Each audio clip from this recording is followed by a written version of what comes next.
दोस्तों, कलयुग का आरंभ आज से लगभग 5000 वर्ष पहले हुआ था। इसका अंत होने में कम से कम 1,25,000 वर्ष बाकी हैं। हमारे हिंदू धर्म के ग्रंथों और पुराणों के आधार पर कुल 4 युग होते हैं: सतयुग, त्रेता युग, द्वापर युग और कलयुग। माना जाता है कि सतयुग में स्वर्ण देवता, किन्नर और गंधर्व पृथ्वी पर निवास करते थे।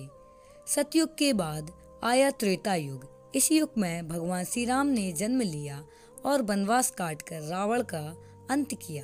दोस्तों, आप तो जानते ही होंगे कि राम अवतार भगवान विष्णु के अवतार थे।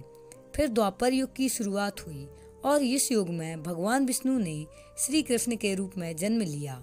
द्वापर युग में भगवान श्री कृष्ण ने जिस तरह की अनोखी अद्भुत लीलाएं रची, वह मनुष्य जीवन के लिए एक सीख है। भगवान श्री कृष्ण इन लीलाओं को करके मानव मात्र को कलयुग में जीवन यापन करने का पाठ पढ़ा रहे थे। कलयुग का कालखंड बाकी 3 युगों से छोटा माना गया है। इस युग में पाप अपने चरम पर होगा। अब आपके मन में यह सवाल उठेगा कि सतयुग, त्रेता युग, द्वापर युग में ऋषि मुनि और तपस्वी श्राप को देते हुए देखा होगा। उनका श्राप भी सच होता था। पर हम कलयुग की बात करें तो कलयुग में श्राप नहीं लगता। आज की इस प्रस्तुति में हम आपको यही बताएंगे, इसलिए आप हमारे चैनल को सब्सक्राइब कर लीजिए और वीडियो को अंत तक जरूर देखिए। सतयुग में ऋषि मुनियों के पास अपार शक्ति थी। वह अपनी शक्ति का भी दुरुपयोग नहीं करते थे, क्योंकि उन्हें पता था कि अगर वह किसी को श्राप देंगे तो उसे भुगतना पड़ेगा। और उस समय श्राप का असर अत्यंत तीव्र था। उस समय सिर्फ ऋषि मुनि ही नहीं, बल्कि आम इंसान भी जो भगवान के भक्त थे, उन्होंने भी घोर तपस्या करके भगवान का जप तप ध्यान करके शक्ति को प्राप्त किया था। जो किसी को भी श्राप दे तो उसे तुरंत ही वह श्राप लग जाता था। सतयुग, त्रेता युग, द्वापर युग, इस युग में पाप बहुत कम होते थे और ना ही इसके लिए कोई कानून बनाया गया था।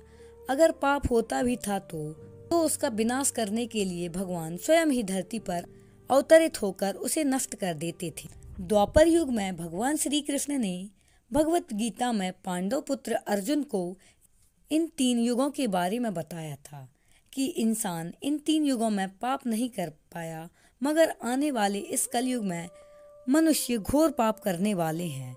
इस युग में सबसे ज्यादा पाप होने के कारण पुण्य आत्माएं बहुत ही कम रहेंगी और पापी आत्माएं इस धरती पर सबसे अधिक रहेंगी, जिसके कारण किसी को भी श्राप का प्रभाव नहीं पड़ने वाला है। इस कलयुग में अगर कोई मनुष्य किसी को श्राप देता है तो उसका कोई भी प्रभाव नहीं पड़ेगा, क्योंकि जिस व्यक्ति ने श्राप दिया है उसने भी कहीं ना कहीं पाप जरूर किया होगा और उनके धर्म और कर्म शून्य के बराबर रहेंगे।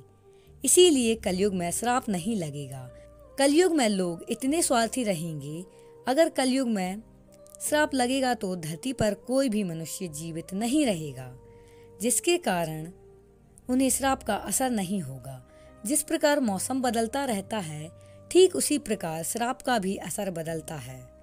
लेकिन इस पृथ्वी पर कोई भी साधु महात्मा या जिसने अपने जीवन में कोई भी पाप ना किया हो, ना कभी असत्य बोला हो, उनका दिया श्राप इस कलयुग में भुगतना पड़ सकता है।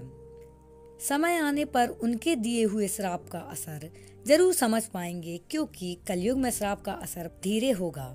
दोस्तों, इस तरह से भगवान श्री कृष्ण ने अर्जुन को महाभारत युद्ध के दौरान कलयुग में होने वाले या लगने वाले श्राप का वर्णन किया है। परंतु कलयुग को सतयुग, त्रेता युग, द्वापर, इन तीनों युगों से सर्वश्रेष्ठ भी माना गया है। विष्णु पुराण में वर्णित एक घटना के अनुसार मुनिजनों और ऋषियों के साथ चर्चा करते हुए वेद व्यास जी कहते हैं, हे मुनिजन, सभी युगों में कलयुग ही सर्वश्रेष्ठ युग है, क्योंकि 10 वर्ष में जितना व्रत और तप करके कोई मनुष्य सतयुग में पुण्य प्राप्त करता है, त्रेता युग में वही पुण्य 1 वर्ष में तप करके प्राप्त किया जा सकता है। ठीक इसी प्रकार उतना ही पुण्य द्वापर में 1 महीने के तप से प्राप्त किया जा सकता है। तो कलयुग में इतना ही बड़ा पुण्य मात्र 1 दिन के तप से प्राप्त किया जा सकता है। इस तरह व्रत और तप की प्राप्ति के लिए कलयुग ही वह समय है। दोस्तों, अगर आपको जानकारी महत्वपूर्ण लगी हो तो आप वीडियो को लाइक करके चैनल को सब्सक्राइब जरूर कर लीजिए।